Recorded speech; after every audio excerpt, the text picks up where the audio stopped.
그들이 이 말을 듣고 마음에 찔려 그를 향하여 이를 갈거늘 스데반이 성령 충만하여 하늘을 우러러 주목하여 하나님의 영광과 및 예수께서 하나님 우편에 서신 것을 보고 말하되 보라 하늘이 열리고 인자가 하나님 우편에 서신 것을 보노라 한데 그들이 큰 소리를 지르며 귀를 막고 일제히 그에게 달려들어 성 밖으로 내치고 돌로 칠세 증인들이 옷을 벗어 사울이라 하는 청년의 발 앞에 두니라. 그들이 돌로 스데반을 치니 스데반이 부르짖어 이르되 주 예수여 내 영혼을 받으시옵소서 하고 무릎을 꿇고 크게 불러 이르되 주여 이 죄를 그들에게 돌리지 마옵소서 이 말을 하고 자니라. 아멘.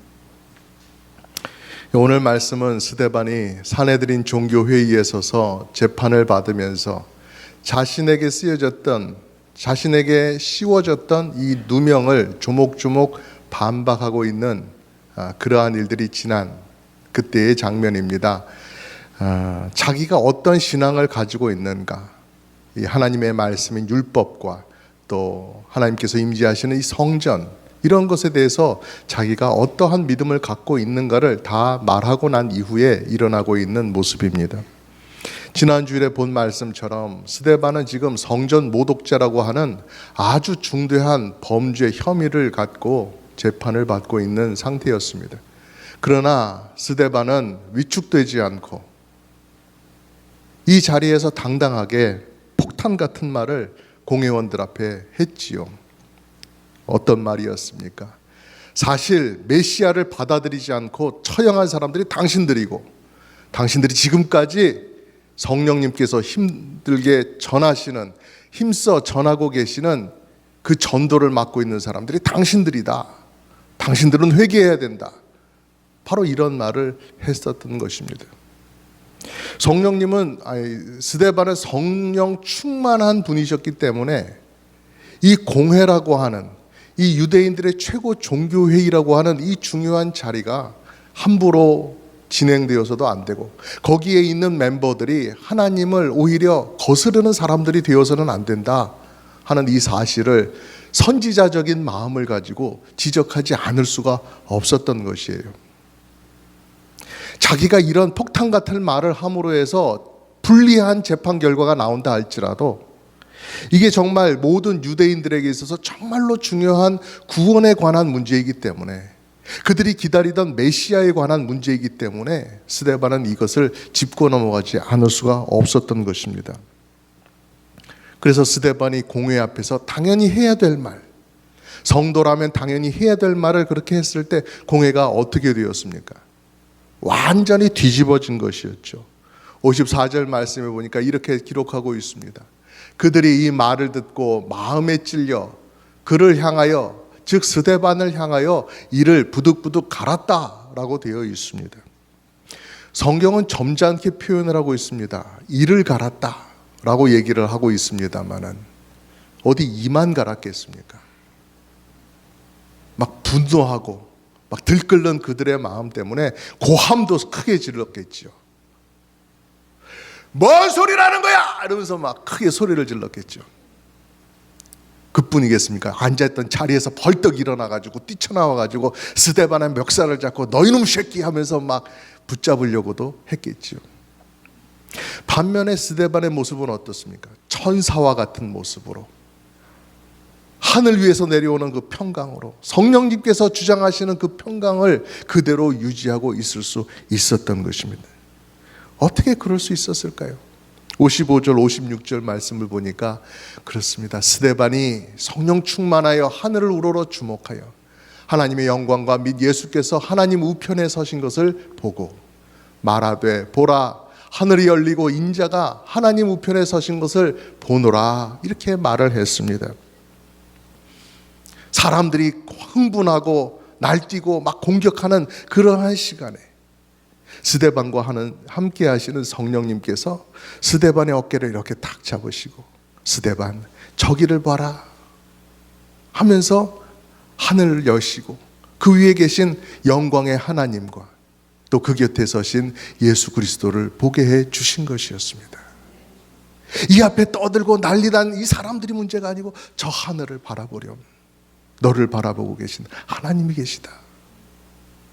그러니까 스데반이 눈이 열려서 그것을 바라볼 때 자기가 보는 것에 대해서 너무나 경탄스러우니까 말하지 않을 수가 없는 거예요. 아, 하늘이 열리는 것을 보여요. 그리고 거기 영광의 하나님이 계시고요. 거기에는 한때 사람이 되셔서 이 땅에 오셔서 핍박받으셨던 예수님께서 서 계신 것이 보입니다. 우와, 저걸 보세요. 너무나 영광스러운 하나님의 모습이기 때문에 이것을 말하지 않을 수가 없었던 것이에요. 그 순간 지금 자기가 어떤 억울한 환경에 처해 있는지 이런 것은 잠시 뒤로 잊어줄 수도 있었을 것이에요. 내가 억울하고 내가 이렇게 모함을 당하고 내가 이런 어려운 처지 가운데 있다. 이것이 문제가 아니다라는 것이죠. 내 앞에 저 하나님의 영광이 보이고 내 주 예수 그리스도가 보이는데 이것이 더 중요하고 이것이 얼마나 큰 영광인가. 감격하면서 다른 큰 일들이 있지만 그것을 오히려 사소한 일로 덮어둘 수 있는 그러한 마음이 되었다는 것이죠. 그렇기 때문에 그가 평안을 유지할 수가 있었던 것이에요. 그러나 공회원들은 어떻습니까? 스데반의 말을 듣고 스데반이 영광의 하나님을 뵙는다는 그 말을 듣고 더 길길이 날뜁니다. 마치 불에다가 기름을 끼얹은 것처럼 막 더 확 분노가 차올라서 막 그렇게 날뛰고요. 그리고 이 스데반이 성전 모독죄를 지은 것은 확실하다. 이렇게 그냥 결론을 내버렸습니다. 그리고 더 들을 것이 없다. 너 당장 나가자. 넌 처형을 당해야 된다. 하고서 그냥 당장 그를 끌고서 성전 밖으로 나가고 예루살렘 마을 밖으로 나가기 위해서 그들을 끌고 나갔습니다. 처형 장소로 데리고 나간 것이죠. 그들이 큰 소리를 지르며 귀를 막고 일제히 그에게 달려들어 성 밖으로 내치고 돌로 쳤다고 하였습니다. 여기까지의 말씀을 보면 분명합니다. 스데반과 또 공회원들의 모습이 얼마나 극단적으로 양극을 향해서 달리고 있는지, 얼마나 다른지를 보여주고 있어요. 스데반과 함께 하시는 하나님, 그 하나님에 대해서는 55절에 성부, 성자, 성령 하나님이 다 표현이 되어 있어요. 성령님이 충만하시고 하나님의 영광이 있고 예수님께서 하나님 우편에 서 계신 것이 나타나고 있었다. 이러한 것들이 스데반과 관련된 이 삼위일체 하나님에 대한 표현이었습니다. 하지만 공회원들에 대해서는 그런 말씀이 전혀 없습니다.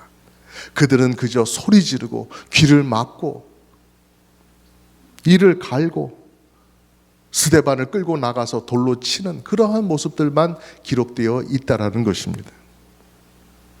여러분, 하나님의 진리의 말씀은 이 거짓이 많은 이 세상 속에서 늘 충돌합니다. 하나님의 백성들은 이 세상 사람들과 부딪혀요. 그것도 격렬하게 부딪히죠. 안타깝게도 유대인들의 최고 종교회의라고 하는 그런 곳에서도 진리의 말씀 앞에 겸손히 머리를 숙이고 자신의 태도를 바꾸는 그러한 모습이 잘 보이지 않는다는 것이죠. 스데반을 모함하는 사람들, 자기가 잘못되었다는 것을 깨닫지 못했습니다. 처음에 스데반을 향해서 가졌던 분노와 오해, 그런 것들을 해결하지 못한 채 끝까지 가는 겁니다. 성경이 뭐라고 하든 상관없어. 나는 그냥 생각하던 대로 살 거야. 생각하던 대로 쭉 나갈 거야. 그렇게 말을 하는 것이죠. 성경이 어떻든 누가 뭐라고 하든 내가 아니라고 하면 그건 아닌 거다. 내가 틀렸다고 하면 그건 틀린 것이다. 라고 하는 그런 입장이었습니다. 그러면서 그런 입장을 스데반을 처형하는 데까지 쭉 밀고 나간 그 사람들의 악한 모습이 하나님의 눈에는 마치 사진처럼 선명하게 찍혀서 오늘 말씀에 이렇게 기록이 되어 있는 것입니다.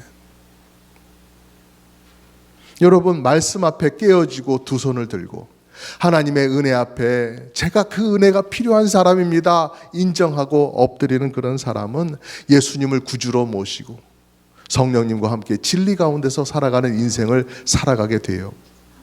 하지만 진리의 말씀을 밀어내고 따르지 않는 그런 사람들은 점점점 그 마음이 강팍하게 되어서 점점 예수님을 멀리 그래서 바라보지 못하고 그냥 자기 고집대로 살아가는 그러한 모습이 되어가는 것이죠. 여러분, 우리가 신앙생활 하다 보면은 때로 나랑 잘 맞지 않는 것 같다라는 그런 분들을 만날 때가 많이 있습니다. 이런저런 일들로 인해서 취향과 생각이 달라서 좀 부딪힐 때가 있어요. 나는 된장찌개 좋아하는데 저 김집사는 맨날 된장찌개가 아니라 김치찌개 좋아한다고. 나랑 안 맞아. 나는 추워 죽겠는데 저 홍집사가 자꾸 에어컨을 자꾸 팍팍 내려가지고 나 추워 죽겠어. 아주 그냥 얄미워 죽겠어. 막 이럴 수 있다는 거죠. 근데 이런 부딪힘이라고 하는 것은 예수님 안에서 우리가 서로 이해하고 맞춰가고 하는 그런 정도의, 그렇게 해야 하는 부딪힘이라고 할 수가 있는 것이죠. 우리가 같이 한 가족이, 한 핏줄을 나는 가족들도 그런 정도의 부딪힘은 있는 것 아니겠어요? 이런 어긋남, 이런 부딪힘이 있을 때 마치 그것을 내가 정말 사탄을 만난 것처럼, 주여 저 김집사를 박살내 주시옵소서. 저 홍집사 주여 무너뜨려 주시옵소서. 이런 식으로 하면은 안 된다는 것이죠. 우리가 교회 안에서 부딪히는, 살짝 부딪히는 이런 부딪힘, 왜 하나님께서 허락하시는 걸까요? 우리 교회 생활이 너무 단조로울까 봐 하나님께서 각지에서 여러 다른 사람들을 불러 모아서 함께 교회 생활하게 하시는 거고요. 그것도 바로 내 옆에 가까운 자리에 딱 두셔가지고 자주 얼굴 보고 또 소식 나누고 그렇게 살아가게 해 주신 거예요. 그러니까 그럴 때 이것도 은혜다, 이것도 감사다, 이렇게 받으시고 그렇게 생각하시고 살아가시게 되면 하나님 안에서, 이 교회 안에서 이루어지는 천국, 내 속에서 이루어지는 천국을 우리가 누리게 되는 것이고요. 또 내가 그 천국을 누릴 때 내 옆에 계신 분들도 함께 천국을 누리게 되는 것이죠. 우리는 이렇게 교회 안에서 조금씩 부딪히는 이런 문제에 힘쓰고 그것이 내 인생의 모든 것이다 이렇게 생각할 것이 아니라, 우리에게는 정말로 싸워야 되는 진리의 싸움이 있는 것입니다. 예수님을 전하기 위해서 우리가 힘을 써야 되는 것이에요. 세상 사람들이, 다른 사람들 정말 예수 그리스도를 모른 채, 예수 그리스도 없이 그렇게 평생을 살아가도 된다고 말하는 그런 사람들, 그런 분위기, 그런 주장들과 싸워야 되는 것이죠. 우리에게 오신 예수님, 우리와 함께 하시는 성령님, 우리에게 주시는 그 구원, 우리 신앙의 터전으로 주신 이 교회, 이런 것들을 모르고 그냥 잘 먹고 잘 쓰고 살면 된다, 그것이 인생이다 라고 말하는 사람들에게 그것이 아니다, 예수 그리스도를 믿어야 된다, 복음만이 우리의 희망이고 우리에겐 천국의 소망이 있다라는 것을 우리가 알려주어야 되는 것입니다. 복음의 빛을 진정으로 이 어두운 세상에 비추는 그 일에 우리가 힘을 기울여야 되는 것입니다. 우리가 우리의 눈을 저 하늘 위에 계신 영광의 하나님께 고정하고 살았으면 정말로 좋겠습니다. 영광의 하나님을 날마다 배웁고 살면 얼마나 좋을까요? 그리고 그 우편에 계신 우리 예수님을 바라보면서, 예수님께서 나를 그렇게 사랑하셨는데 이 사실을 잊지 않고 살아가면 얼마나 좋겠습니까?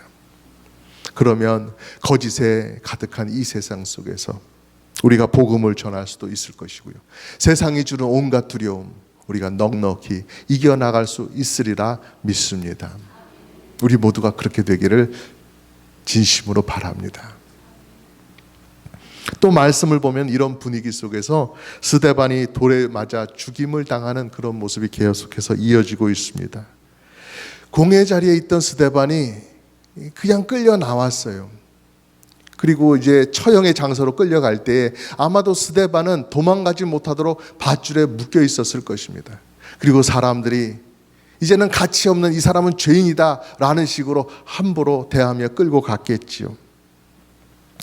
그렇게 스데반이 끌려나가는 모습을 볼 때 이 동네 길거리에 있던 사람들이 그 모습을 보고 이게 무슨 일인가 하고 물어볼 때 스데반을 끌고 가는 사람들이 말했을 것입니다. 이놈은 성전을 모독한 놈이요.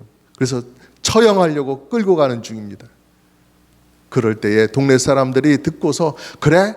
그럼 나도 돌을 던져야지 하고서 따라갔을 거예요. 수많은 사람들이 이 스데반의 뒤를 따라왔을 것입니다. 돌을 던지고 처형하기 위해서요. 그 당시에는 이 죄인을 세워두고 돌로 치기 전에 먼저 증인들을 정하는 시간이 있었습니다. 이것이 합당하게 진행된 처형이다. 이 사람은 죽을만 했고 우리는 그래서 돌을 던졌다. 처형을 완벽하게 집행을 했다. 라고 하는 것을 나중에라도 증명을 할 수 있도록 증인들을 세워두었던 것이죠. 이 증인들이 되면은 이 사람들은 가장 먼저 돌을 던질 수 있는 그런 자격이 주어졌어요. 이 사람들이 먼저 돌을 던지면 다른 사람들이 같이 돌을 던지는데요. 이 증인들은 자기가 증인이다라는 것을 드러내고 기억시키기 위해서 이 겉옷을 벗어두었어요. 스데반의 경우도 마찬가지의 방식이었습니다. 58절 말씀을 보니까 성 밖으로 스데반을 내치고 돌로 칠세 증인들이 옷을 벗어 사울이라 하는 청년의 발 앞에 두었다라고 하였습니다. 증인들이 있었고 또 그 증인들을 잊지 않도록 하기 위해서 사울이라고 하는 청년이 또 한 명의 증인으로 등장을 하고 있는 것이에요. 거짓 모함을 받아서 사형을 당하게 된 이 스데반은 억울했지만 이 재판은 불합리하고 불공정했지만 그럼에도 불구하고 이것을 합당하다라고 여기며 여기에 참여하는 수많은 증인들이 있었다라는 것이죠. 우리는 자초지정을 압니다. 스데반이 억울한 일을 당했다. 억울하게 모함을 당했고 성경이 말씀하는 바른 언약과 약속들 때문에 지금 스데반이 이런 공격을 당하고 있다라는 것을 알기 때문에 우리는 정말 마음 아픈 모습으로 마음 아프게 이 모습을 바라보고 있죠.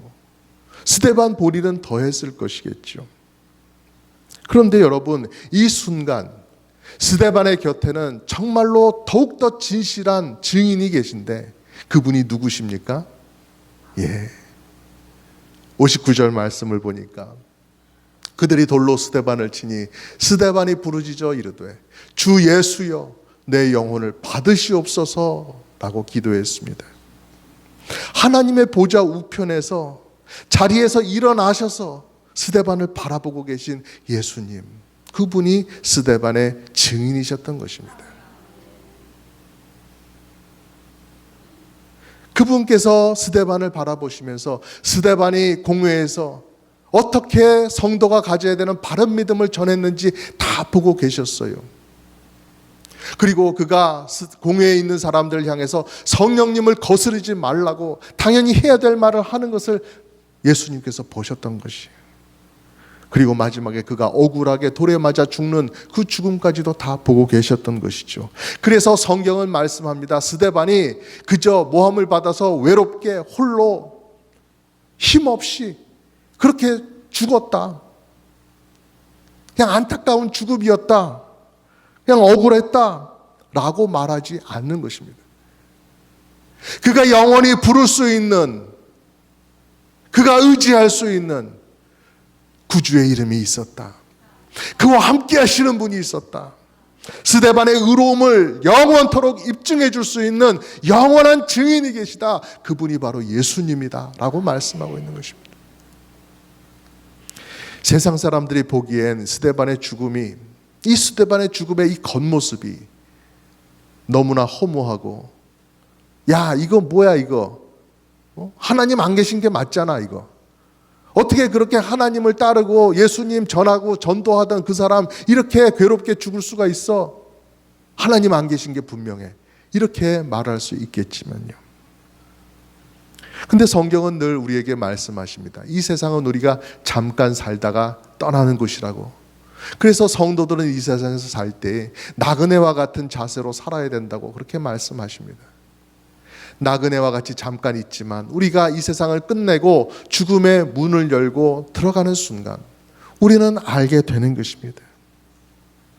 지금은 이해가 되지 않던 일도, 지금은 억울하고 분통 터질 것 같은 그런 일들도 다 우리 하나님께서 영원토록 갚아주시는구나, 좋은 것으로 갚아주시고 이해해 주시는구나 하는 것을 우리가 알게 되는 것이죠. 예수님께서는 우리를 피로 값주고 사셨어요. 그래서 우리의 주인이 되셔요. 그 예수님께서 천국의 주인이기도 하십니다. 그래서 우리가 죽음의 문을 열고 그 다음으로 발을 내딛는 순간 우리는 다른 데로 가는 것이 아니라, 성도들은 다른 데 가는 것이 아니라 예수님 앞으로 나가게 되는 거예요. 그래서 스데반이 인생의 마지막 순간에 주 예수여 내 영혼을 받으시옵소서라고 말했던 것이에요. 오늘 말씀에 보면 스데반이 이렇게 순교를 당해서 죽게 되고요. 또 다음 장 8장 사도행전 8장을 보면 예루살렘 교회가 스데반과 같은 이 큰 박해를 당하면서 각지로 흩어졌다라고 기록을 하고 있습니다. 이렇게 교회가 점점 핍박을 받으면서 어렵게 되는 이런 걱정스러운 모습들을 보여주고 있는데요.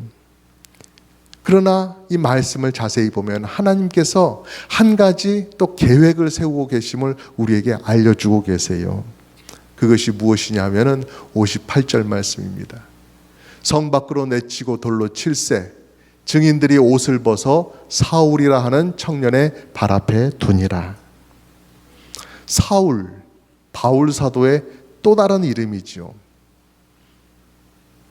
이 사울이라고 하는 사람이 예수님을 믿고 이렇게 회심하기 전의 일이에요. 그때 그가 이랬다라는 것이죠. 스데반이 돌에 맞아 죽임을 당하는 것 합당하다. 이 사람은 죽을 만한 죄를 지었기 때문에 그러한 벌을 받고 있는 것이다 라고 생각했다라는 것이에요. 바울 사도의 옛 모습은 이랬다라는 것이죠. 근데 성경이 지금 이 자리에서 이 사울의 이름, 이 바울의 옛날 이름을 지금 먼저 기록하고 있는 이유는 무엇이겠어요? 하나님께서 가만 계시는 분은 아니시다라는 것입니다. 스데반이 죽고 난 이후에도 그 다음을 준비하고 계시다라는 것이죠. 스데반이 하던 일 그대로 이어서 해나갈 사람이 바로 여기에 있다.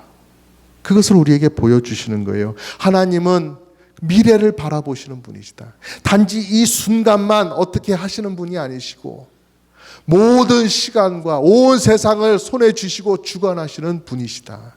그분에게는 계획이 있고 그분은 뜻대로 이 모든 세상을 다스리고 계신다. 그렇기 때문에 그분의 손안에 있는 성도와 그분의 손안에 있는 교회는 전혀 두려울 것이 없다라고 하는 사실을 가르쳐주고 있는 것이죠.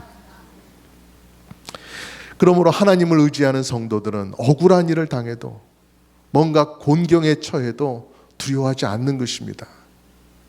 필요 이상으로 절망하지 않는 것이에요. 핍박이 찾아와도 두려워하지 않아요. 또 교회에서도 잘 되던 사역이 갑자기 막힌다 할지라도 그것으로 인해서 절망하지 않는 것입니다. 우리를 사랑하시는 하나님께서 우리와 함께 계시기 때문에, 또 나는 주 예수님과 함께하고 그분 안에 거하고 그분이 내 안에 거하시기 때문에 우리는 이 세상의 작은 일로 인해서 두려워하고 그것이 전부인 것처럼 막막해하지 않는다라는 것입니다. 우리의 하나님, 우리의 크신 하나님은 자신의 선한 뜻을 어떠한 순간에도 다 이루실 수 있는 그런 하나님이세요. 우리 요한일서 4장 4절 말씀 함께 읽을까요? 시작. 자녀들아 너희는 하나님께 속하였고 또 그들을 이기었나니 이는 너희 안에 계신 이가 세상에 있는 자보다 크심이라. 아멘.